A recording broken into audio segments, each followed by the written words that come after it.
পড়ছিলাম তাজমহল দ্বিতীয় খণ্ড, কলমে প্রিমা ফারনাথ চৌধুরী, পর্ব সংখ্যা 20। প্রায় একদিন পরেই শাইনা নিচে পা রেখেছে। প্রথমবার দাঁড়াতেই তার মনে হয়েছিল পুরো পৃথিবীটা যেন নড়ে উঠেছে। মা না থাকলে তার কি হতো সে জানে না। মায়ের উপর তার কম অভিমান ছিল না। যখন তাকে হসপিটালে নিয়ে আসা হচ্ছিল তখন মায়ের সান্ত্বনাটাও তার কাছে বিরক্তিকর লেগেছিল। মনে হচ্ছিল সবাই তাকে অন্ধকারের মধ্যে ঠেলে দিয়েছিল। এই বয়সে মা হওয়ার কোনো প্রস্তুতিই তার ছিল না। এত তাড়াতাড়ি সে মা হতে চায়নি। কিন্তু এখন বাচ্চাকে দেখে তার সেই সব রাগ ক্ষোভ কোথায় যেন মিলিয়ে গিয়েছে। মা ছাড়া মা হওয়া কষ্টকর, এই কথাটা আগে সে শতবার শুনেছে, কিন্তু বিশ্বাস করেনি। আজ টের পাচ্ছে মাকে কেন দরকার। স্যুপ খাওয়ার পাশাপাশি সে পাতলা সবজি দিয়ে অল্প পরিমাণ ভাত খেয়েছে। খেতে ইচ্ছে করছিল না। সবাই সাহস জুগিয়েছে খেলে কিচ্ছু হবে না, তাছাড়া খাওয়া দাওয়া না করলে শরীর দুর্বল হয়ে পড়বে। তাই সাহস করে খেয়ে নিয়েছে। প্রথমবার মা হয়েছে, তাকে ভয়ে ভয়ে থাকতে হচ্ছে। বারবার মনে হচ্ছে এমনটা করলে বেবির জন্য ভালো হবে না, অমনটা করলে বেবির জন্য খারাপ হবে। উদ্ভট উদ্ভট সব চিন্তাভাবনা তার মাথায় আসছে। শাহিদা বেগমের কোলে বাবু ঘুমাচ্ছে। শাইনা কয়েক কদম হেঁটে ক্লান্ত হয়ে গেছে, তাই এখন বেডে বসে পড়েছে। যেই একটু জিরোলো অমনি বাবুর ঘুম ভেঙে গেল। শাইনা নিজ থেকেই ব্রেস্ট ফিডিং করাতে পারছে না, মায়ের সাহায্য নিতে হচ্ছে। একের পর এক আত্মীয় স্বজন আসছে দেখার জন্য। তাজদারের মামা বাড়ি, ঝিমলির বাবার বাড়ি, শাইনার মামা বাড়ি থেকে কবুতরের মাংস সহ হরেক রকমের মাছ মাংস দিয়ে ভাত তরকারি এসেছে। শাইনা শুধুমাত্র লাউ, পেঁপের তরকারি আর কবুতরের মাংস খেয়েছে। বাকি সব বাড়িতে পাঠিয়ে দেওয়া হচ্ছে। দুই বাড়িতে এখন রান্নাবান্না তেমন করতেই হচ্ছে না। আত্মীয়দের আনা খাবার দাবারেই ভরে গেছে। যদিও আনিস এইসবে বিরক্ত হচ্ছিল। মা বাচ্চা বাড়ি ফিরলে সবাই বাড়িতেই দেখতে আসতো। আন্তরিকতা দেখাতে গিয়ে হাসপাতালে ভিড় করছে সবাই। তাদেরও কষ্ট হচ্ছে, রোগীরও। তাজদারও সেই কথাটাই বলছিল তাকে। কিন্তু তারা এখন কিছু বললেই লোকে দুটো কথা বেশি বুঝবে, তাই চুপ রইল। শাইনাকে চতুর্থ দিন বাড়ি নিয়ে যাওয়া হলো। শাহিদা বেগম তাজদারকে বলে ওনাদের বাড়িতে নিয়ে গেছেন মেয়েকে। একটু শক্তপোক্ত হোক, তারপর ওই বাড়িতে যাবে। শাইনাও তাদের বাড়িতেই থাকবে ঠিক করেছে 40 দিন অবধি। কারণ মাকে ছাড়া সে এই মুহূর্তে কিছুই করতে পারছে না। কিন্তু এতদিন থাকবে বাপের বাড়িতে, কথাটা ওই বাড়ির কেউ মানতে পারল না।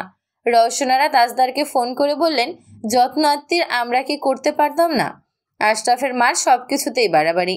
শাইনাকে বলো যেন চলে আসে, আমরা বাবুর চুল ফেলবো, নামকরণ করব এখানে। আত্মীয় স্বজন আসছে ওদের দেখতে, ওই বাড়িতে পাঠাতে হচ্ছে।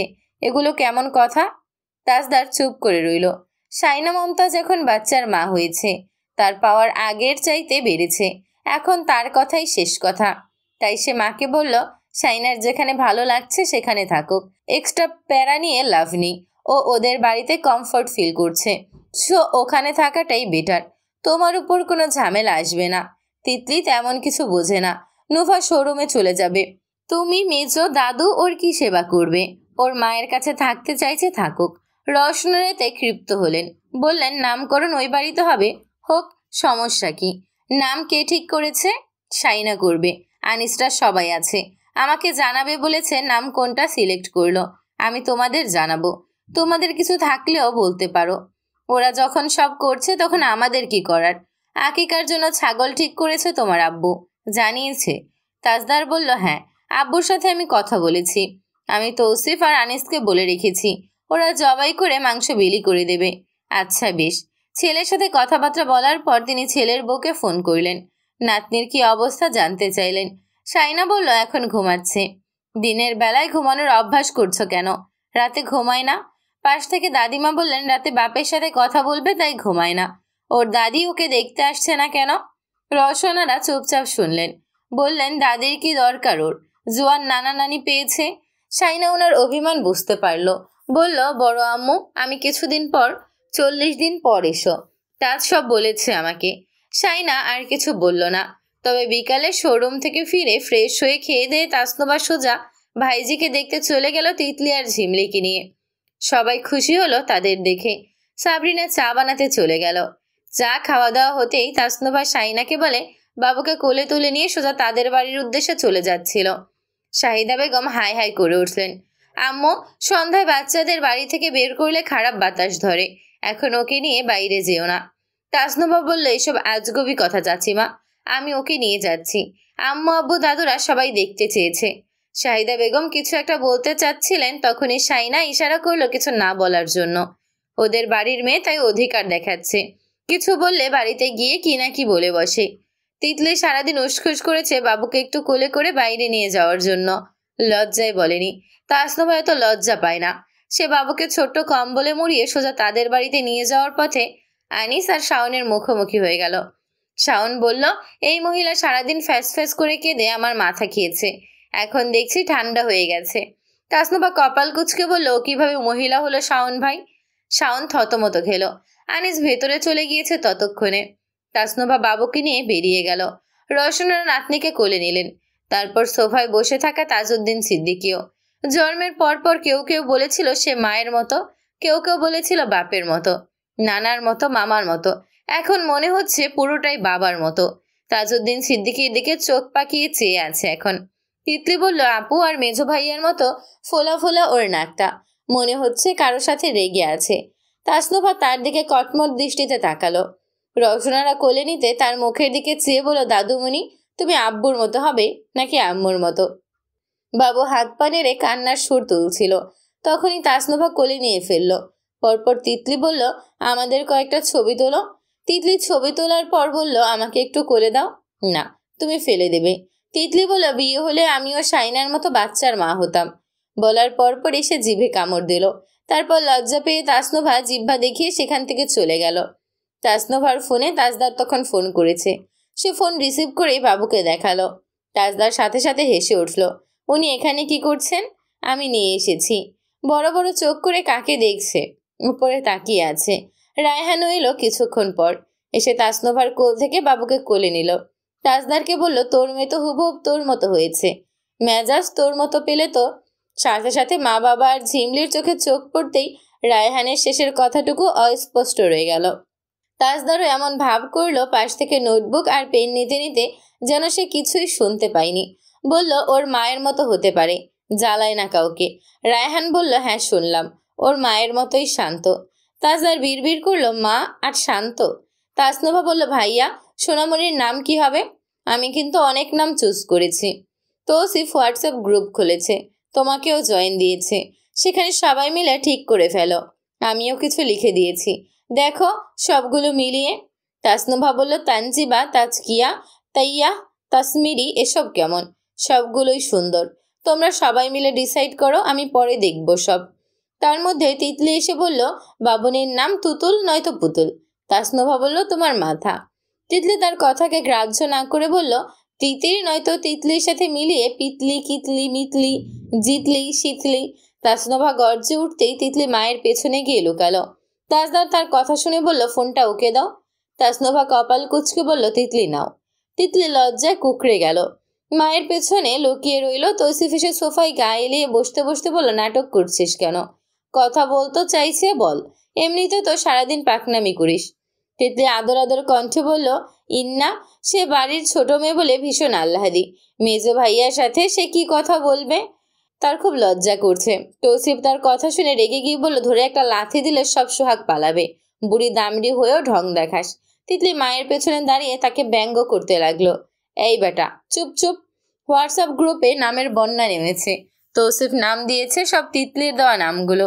শাইনা আর শাওন দিয়েছে স দিয়ে। আনিস যতগুলো নাম দিয়েছে সবগুলোই আ অথবা স দিয়ে। তাসনুভা শুরুতেই রেস্ট্রিকশন দিয়ে রেখেছে, আ দিয়ে কোনো নাম লিস্টে হবে না। সে কথা দেখে আনিস কিছুক্ষণ পর গ্রুপ থেকে লিভ নিল। তাজদার আবারও তাকে অ্যাড করলো। বলল, লিভ নিলি কেন? আমার কি কাজ এখানে? তোরা ঠিক কর। নাম ধাম ঠিক করার ব্যাপারে আমি কাঁচা। তাসনুভা রিপ্লাই করলো, আনিস ভাই, আপনার নামগুলো সুন্দর ছিল। আপনার মেয়ে নাম আনিসা কিংবা আমিষা রাখতে পারবেন। যাই হোক ভাইয়া, ফাইনাল নামটা চুজ করে দাও। শাওন বলল, তাজ ভাইয়ের নাম থেকে নিলাম। শাইনার নাম না নিলাম, দুটো মিলিয়ে দিলাম, তাই না? শাইনার বাচ্চা, তাই না? শাইনা, তিতলি, তৌসিফ হাহারি একটু ভরিয়ে দিল। সাথে তাজদারও হাহার স্টিকার সেন্ড করলো। আনিস বলল, তোর ফাইজলামি রাখ, তোমার সিরিয়াসনেস তোমার কাছে রাখো, যেখানে সেখানে ধমকা ধমকি। আনিস বিরক্ত হয়ে বলল, কেউ ওকে গ্রুপ থেকে ব্যান কর। তাসনুভা বলল, উফ, মাছের বাজার বসিয়ে ফেলেছে সবাই। তাজদার থামার জন্য একটা স্টিকার দিল। সবাই আর কিছু বলল না। শেষমেশ তাজদার নাম চুজ করলো সবার সমর্থনে, তাজনাহা সিদ্দিকী শেহরিন। শাওন বলল, ওকে সমস্যা নেই, আমি শেহরি বলে ডাকবো। সবাই একসাথে হাহারি একটা দিলেও তাসনভা দিল অ্যাংরি রিয়েক্ট। তৌসিফ বলল, মিস মাথা গরম, আপনি আপনার মাথায় পানি দিয়ে আসুন। সবাই আবারও হাহা দিল, আনিস, শাইনা আর তাজদার ছাড়া। তাজনাহা নামটা অবশ্য তাজদারের সিলেক্ট করা নাম। এটা সে সিলেক্ট করেছিল তাসনভার বিজনেস পেজের জন্য। এই নামেই তাসনভা তার বিজনেস পেজ চালায়। চট্টগ্রামের নিউ মার্কেটে তাজনাহা নামে তার একটি শোরুম আছে। ফেসবুক ও ইনস্টাগ্রাম দুটোতেই এই নামে পেজ চলছে। সব মিলিয়ে তাজনাহা এখন তাসনভার পুরো ব্যবসার অফিসিয়াল ব্র্যান্ড নেম। মেয়ে বাচ্চা হলে তার নাম এটা রাখবে, তারা সেটা আগে কখনোই কল্পনাও করেনি। 7 দিনের মাথায় বাবুর চুল ফেলে দেওয়া হয়েছে। আকিকার জন্য ছাগল জবাই করা হয়েছে, কাঁচা মাংস বিলি করে দিয়েছে। বাবুর নামকরণ হয়েছে, যদিও বাড়িতে সবাই তাকে সোনামণি, বাবুমণি, আদরিনী, সোহাগিনী বলেই ডাকে। তাসনভা নিজের ভাইজির জন্য অনেক কিছু কিনেছে। একটা বড় ডালা শাইনার জন্য পাঠিয়েছিল ওই বাড়িতে। সেখানে বাবুর জিনিস থেকে শুরু করে নিউ মমের জন্য যাবতীয় সব স্কিন কেয়ার প্রোডাক্ট আর কাপড় চোপড় ছিল। এমনকি কিছু ওয়ার্কআউটের বইও দিয়েছে, যেগুলো ফলো তার ব্যাক পেইন একদম ভ্যানিশ হয়ে যাবে। আর মেন্টালি স্ট্রং থাকার জন্য অনেক টিপস ট্রিক্সও আছে সেখানে। মেজো ভাইয়া টাকা পাঠালে তিতলি প্রতি মাসে মায়ের কাছ থেকে 2000 টাকা নেয়। বড় ভাইয়া দেয় 1000, ছোট ভাইয়া 1000, আপু দেয় 1000, আব্বুও দেয় 500-600। মাঝে মাঝে তিতলি আরও বেশি নিয়ে নেয়। তার অনেক টাকা জমেছে। তার টাকা থেকে সে শাইনা আর বাবুর জন্য একটা টেডি বিয়ার কিনে উপহার দিয়েছে। শাইনা বলল, আমি এত কিছু তো চাইনি তোমাদের কাছ থেকে। তিতলি বলল, তোমাকে কে দিচ্ছে? সবাই বাবুর আম্মুকে দিচ্ছে। ও, আপু কি কি দিয়েছে? অনেক কিছু, মনে হচ্ছে অনেক টাকা খরচ করেছে। আমার লজ্জা লেগেছে নেওয়ার সময়। এসব না দিয়ে আমার সাথে ভালো করে কথা বললেই আমি খুশি হয়ে যেতাম। যাই হোক, যা পাবো না তা আশা করে লাভ নেই। তিতলির মন খারাপ, সাথে লজ্জাও পেল সে নিজের বোনের জন্য। শাইনা নিশ্চয়ই আপুর ব্যবহার নিয়ে মনে মনে খুব রুষ্ট। চাপা স্বভাবের বলে বোঝা যায় না, কিন্তু ওই পাগলটাকে কি করে বোঝাবে সে? তাজদার ফোন করলে বাবু মাঝে মধ্যে জেগে থাকে, নয়তো ঘুমে থাকে। শাইনা ইচ্ছে করেই তার হাত দেখায়, পা দেখায়, মাথা দেখায়। তাজদার রাগিয়ে দেওয়ার জন্য এমনটা করে। চেহারা দেখার না সহজে, তাজদার হাল ছেড়ে দিলে তারপর মুখটা দেখায়। ঘুমে থাকলে ঘুমন্ত মুখটার দিকে চেয়ে থাকে সে, জেগে থাকলে তার দিকে তাকানোর জন্য ডাকাডাকি করে। কিন্তু শেষে হতাশ হয়ে বলে, ও সাড়া দিতে শিখবে কখন? শাইনা চুল আঁচড়াতে আঁচড়াতে জবাব দেয়, তাজদার সিদ্দিকের প্রোডাকশন না, জন্মের পরদিনই তো কথা বলা উচিত। কথা বলছে না কেন? আপনি যেভাবে কোয়ালিটির কথা বলেছেন, শুনে মনে হচ্ছিল জন্মের পরের সপ্তাহ থেকে হাঁটবে। তাজদার চুপচাপ বসে রইল। আগের চেয়ে তার স্বাস্থ্য আরও ভালো দেখাচ্ছে। প্রাণবন্ততা ফুটে উঠেছে। চেহারাতেও সেই পরিবর্তন স্পষ্ট। দেখতে আরও সবল ও সতেজ লাগছে। শাইনা খোঁচালো এই বলে, মা হয়েছি আমি। বাচ্চার বাপ বাপ ভাই বেসে গেছে আপনার মধ্যে। সমস্যা কি? তাজদার কাঁধ কুঁচকে বলল, আমার বয়স কমছে না বাড়ছে? শাইনা ইঙ্গিত সে বুঝতে পারেনি। শাইনা তাকে বোঝাতে গেল না, বলল, বুড়ো বয়সে দেখা হবে তাহলে। তুমি যেমনটা চেয়েছ। আমার কচি মন বুড়ো লোক পছন্দ করবে না। তোমার কোনো মনই আমাকে কখনো পছন্দ করবে না। আপনি নিজে কখনোই মন থেকে চাননি আমি আপনাকে পছন্দ করি। আমি তাজদার সিদ্দিকে কতটুকু পাল্টাতে পারবো যে নিশ্চিত হব তুমি আমাকে পছন্দ করবে? বলেই ঘরটার দুই পাশে ঝাড়া দিয়ে বাঁকালো। সেই পুরনো বদ অভ্যাস। থুতু ছোড়ার অভ্যাস কমেছে নাকি? লুকায়। আপনি পাল্টাননি আমি জানি। ভং ধরেন বউয়ের সামনে।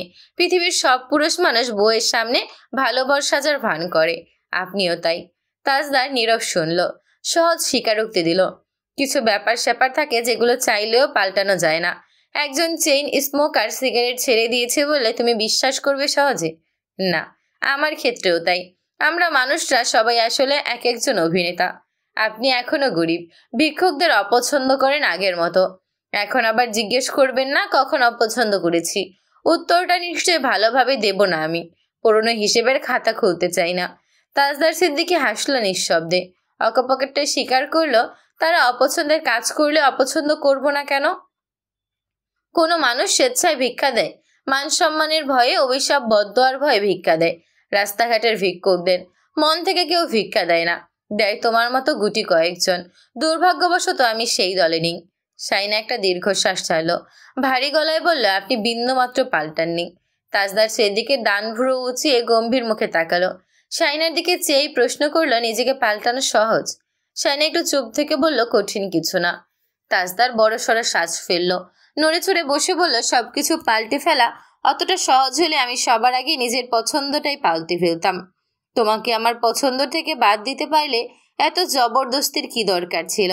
শাইনা কথাটাই চমকালো। তাজদার বলল, তখন তোমাকে জোর করে পেতে চাইতাম না, পারবো না বলেই তোমাকে জেদ ধরে নিজের করে ফেলেছি।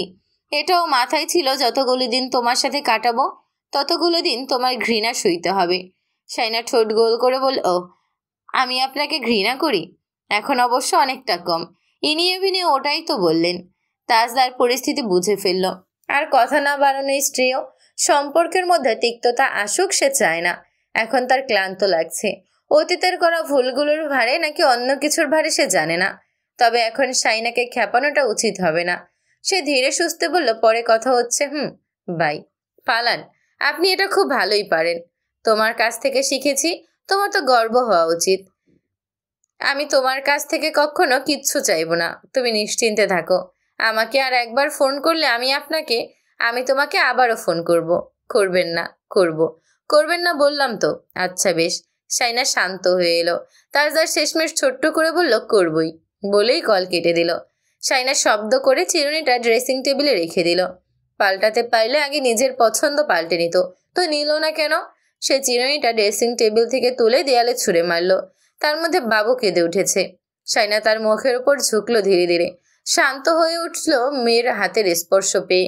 রাতে যখন তাজদার ফোন করলো, শাইনা তখন বলল, শুনুন, আপনার মেয়ের দায়িত্ব আপনি নিন। আমার ফাইনাল পরীক্ষার রুটিন দিয়েছে, পড়তে পারছি না ওর জন্য। খাওয়াও, হাগুমতো পরিষ্কার করো, কাপড় চোপড় ধাও, কোলে নিয়ে বসে থাকো। রাত জাগো, অসুস্থ হলে চিন্তা করতে করতে রাতের ঘুম হারাম। আপনি বাবা হয়ে করছেনটা কি? নিয়ে যান আপনার মেয়েকে। ওর 1 বছর হওয়ার আগেই দেশে আসবেন। যেভাবেই হোক আসবেন, নিয়ে যাবেন। তাজদার সিদ্দিকী চুপচাপ সবটা শোনার পর বলল, থ্যাঙ্কস। আমি ভাবতেও পারিনি তুমি এই কথাটা নিজে থেকে বলবে। আমি ওকে আমার কাছে নিয়ে আসব। শাইনা ক্যামেরার দিকে ঝুঁকলো। কি বললেন? তুমি যা বললে আবার বলুন। আমি তাজনাকে আমার কাছে নিয়ে আসব। নিয়ে তো যাবেনই। আপনার উদ্দেশ্য সফল হয়েছে। কি করে আমাকে নাস্তানাবুদ করা যায় তার সব ফন্দি এঁটে ফেলেছেন অনেক আগেই। আমার কাছে নিয়ে আসবো না? তুমি ওকে একবারও তো আমার সামনে বুকে নিয়ে আদর করলে না। দেখে মনে হচ্ছে প্রতিবেশীদের কারো মেয়েকে বিছানায় ফেলে রেখেছ। মামের এত দূরত্ব কেন? আমার সাথে যা করার করেছ, মেয়ের সাথে এত অবহেলা কেন? শাইনা আকাশ থেকে পড়ল। তার বাচ্চাকে সে আদর করে না? তার মাথা এলোমেলো লাগছে। এই লোকটা কি বলছে এসব? সে ফোনটা বিছানায় ফেলে কাঁদতে লাগলো এলোমেলো ভাবে। তাজদার তা বুঝতে পেরে ডাকাডাকি করছে, শাইনা কথা শোনো। শাইনা ফোন তুলল, কল কেটে দিয়ে বলল, নিমক হারাম। তার চোখে জল টলমল করছে, আবার গড়িয়েও পড়ছে। তাজদার সিদ্দিকী এত বড় কথা বলতে পারলো? দাদিমা, শাহিদা বেগম দুজনেই এসে তাকে কাঁদতে দেখে বলল, কি হলো? কোন পোকায় আবার কামড়ালো?